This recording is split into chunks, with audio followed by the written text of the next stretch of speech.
The Ultimate Hitchhiker's Guide to the Galaxy by Douglas Adams. Chapter 31. It is of course well known that careless talk costs lives, but the full scale of the problem is not always appreciated.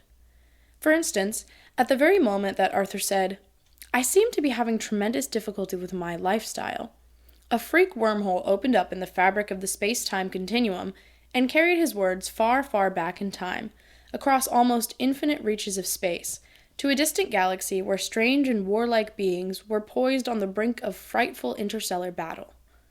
The two opposing leaders were meeting for the last time. A dreadful silence fell across the conference table as the commander of the Vlahurgs, resplendent in his black-jeweled battle shorts, gazed levelly at the Glurvant leader squatting opposite him in a cloud of green sweet-smelling steam, and, with a million sleek and horribly beweaponed star cruisers poised to unleash electric death at his single word of command, challenged the vile creature to take back what it had said about his mother. The creature stirred in his sickly, broiling vapor, and at that very moment the words, "I seem to be having tremendous difficulty with my lifestyle," drifted across the conference table.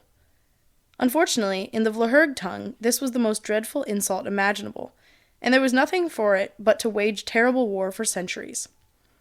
Eventually, of course, after their galaxy had been decimated over a few thousand years, it was realized that the whole thing had been a ghastly mistake, and so the two opposing battle fleets settled their few remaining differences in order to launch a joint attack on our own galaxy, now positively identified as the source of the offending remark.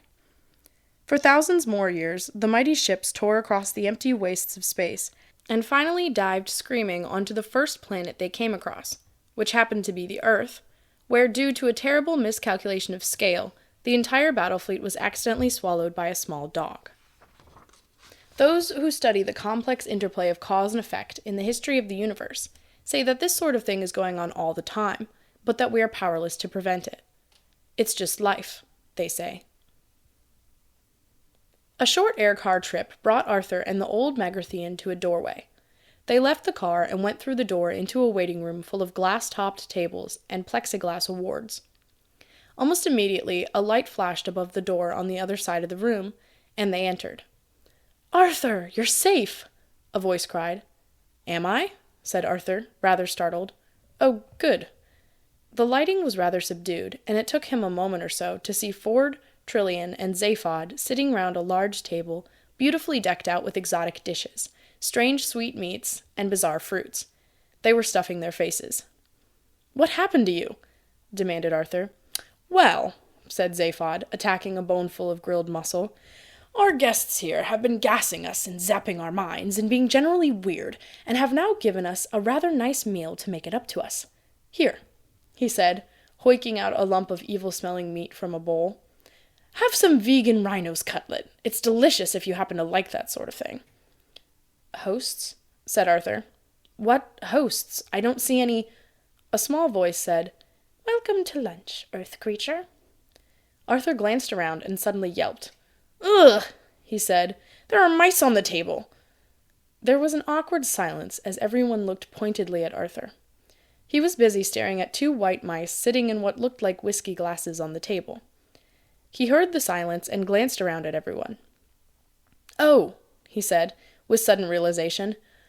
"Oh, I'm sorry. I wasn't quite prepared for—" "Let me introduce you," said Trillian. "Arthur, this is Benji Mouse." "Hi," said one of the mice. His whiskers stroked what must have been a touch-sensitive panel on the inside of the whiskey glass-like affair, and it moved forward slightly. "And this is Frankie Mouse." The other mouse said, "Pleased to meet you," and did likewise. Arthur gaped. "But aren't they—" "Yes," said Trillian. "They are the mice I brought with me from the Earth." She looked him in the eye, and Arthur thought he detected the tiniest resigned shrug. "Could you pass me that bowl of grated Arcurian megadonkey?" she said. Sardabartfast coughed politely. Excuse me," he said. "Yes, thank you, Slartibartfast," said Benji Mouse sharply. "You may go." "What? Oh, very well," said the old man, slightly taken aback. "I'll just go and get on with some of my fjords, then." Well, in fact, that won't be necessary," said Frankie Mouse. "It looks very much as if we won't be needing the new Earth any longer." He swiveled his pink little eyes. "Not now that we have found a native of the planet who was there seconds before it was destroyed." "What?" cried Slartibartfast, aghast. "You can't mean that. I've got 1,000 glaciers poised and ready to roll over Africa." "Well, perhaps you can take a quick skiing holiday before you dismantle them," said Frankie acidly. "Skiing holiday?" cried the old man. "Those glaciers are works of art, elegantly sculpted contours, soaring pinnacles of ice, deep majestic ravines. It would be sacrilege to go skiing on high art." "Thank you, Slartibartfast," said Benji firmly. "That will be all." "Yes, sir," said the old man coldly. "Thank you very much. Well, goodbye, Earthman," he said to Arthur. "Hope the lifestyle comes together." With a brief nod to the rest of the company, he turned and walked sadly out of the room. Arthur stared after him, not knowing what to say. "Now," said Benji Mouse, "to business." Ford and Zaphod clinked their glasses together. "To business!" they said. "I beg your pardon?" said Benji. Ford looked round. "Sorry, I thought you were proposing a toast," he said. The two mice scuttled impatiently around in their glass transports. Finally, they composed themselves, and Benji moved forward to address Arthur. "Now, Earth creature," he said, "the situation we have in effect is this. We have, as you know, been more or less running your planet for the last 10 million years in order to find this wretched thing called the question to the ultimate answer." "Why?" said Arthur sharply. "No, we already thought of that one," said Frankie, interrupting, "but it doesn't fit the answer. Why? 42. You see, it doesn't work." "No," said Arthur. "I mean, why have you been doing it?" "Oh, I see," said Frankie. "Well, eventually just habit, I think, to be brutally honest. And this is more or less the point.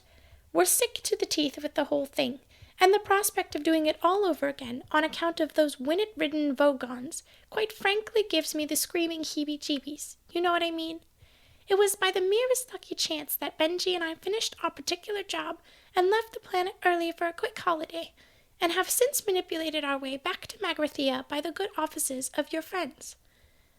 "Magrathea is a gateway back to our own dimension," put in Benji. "Since then," continued his murine colleague, "we have had an offer of a quite enormously fat contract to do the 5D chat show and lecture circuit back in our own dimensional neck of the woods, and we're very much inclined to take it." "I would, wouldn't you, Ford?" said Zaphod promptingly. "Oh, yes," said Ford. "Jump at it, like a shot." Arthur glanced at them, wondering what all this was leading up to. "But we've got to have product, you see," said Frankie. "I mean, ideally, we still need the question to the ultimate answer in some form or other." Zaphod leaned forward to Arthur. "You see," he said, "if they're just sitting there in the studio looking very relaxed and, just mentioning that they happen to know the answer to life, the universe, and everything, and then eventually have to admit that in fact it's 42, then the show's probably quite short. No follow-up, you see." "We have to have something that sounds good," said Benji. "Something that sounds good!" exclaimed Arthur. "A question to the ultimate answer that sounds good from a couple of mice?" The mice bristled. "Well, I mean, yes, idealism. Yes, the dignity of pure research. Yes, the pursuit of truth in all its forms. But there comes a point, I'm afraid, where you begin to suspect that if there's any real truth, it's that the entire multidimensional infinity of the universe is almost certainly being run by a bunch of maniacs. And if it comes to a choice between spending yet another 10 million years finding that out, and on the other hand just taking the money and running, then I, for one, could do with the exercise," said Frankie. "But," started Arthur, hopelessly. "Hey, will you get this, Earthman?" interrupted Zaphod. "You are a last-generation product of that computer matrix, right? And you were there right up to the moment your planet got the finger, yeah?" So your brain was an organic part of the penultimate configuration of the computer program," said Ford, rather lucidly, he thought. "Right," said Zaphod. "Well," said Arthur doubtfully, He wasn't aware of ever having felt an organic part of anything. He had always seen this as one of his problems. In other words, said Benji, steering his curious little vehicle right over to Arthur, there's a good chance that the structure of the question is encoded in the structure of your brain, so we want to buy it off you. What, the question? Said Arthur. Yes, said Ford and Trillian. For lots of money, said Zaphod. No, said Frankie. It's the brain we want to buy. What? Well, who would miss it? Inquired Benji. I thought you said you could just read his brain electronically, protested Ford. Oh, yes, said Frankie, but we'd have to get it out first. It's got to be prepared. Treated, said Benji. Diced. Thank you, shouted Arthur, tipping his chair and backing away from the table in horror. It could always be replaced, said Benji reasonably, if you think it's important. Yes, an electronic brain, said Frankie. A simple one would suffice. A simple one? Wailed Arthur. Yeah, said Zaphod with a sudden evil grin. You'd just have to program it to say, what? And, I don't understand. And, where's the tea? Who'd know the difference? What?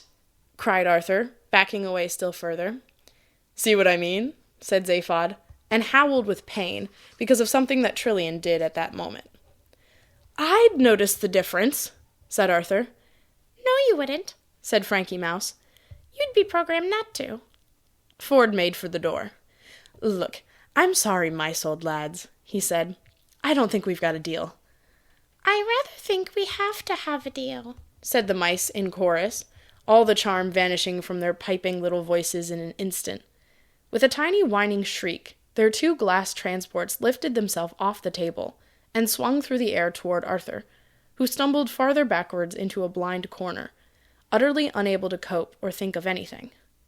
Trillian grabbed him desperately by the arm and tried to drag him toward the door, which Ford and Zaphod were struggling to open.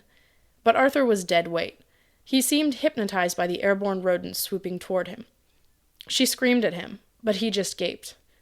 With one more yank, Ford and Zaphod got the door open.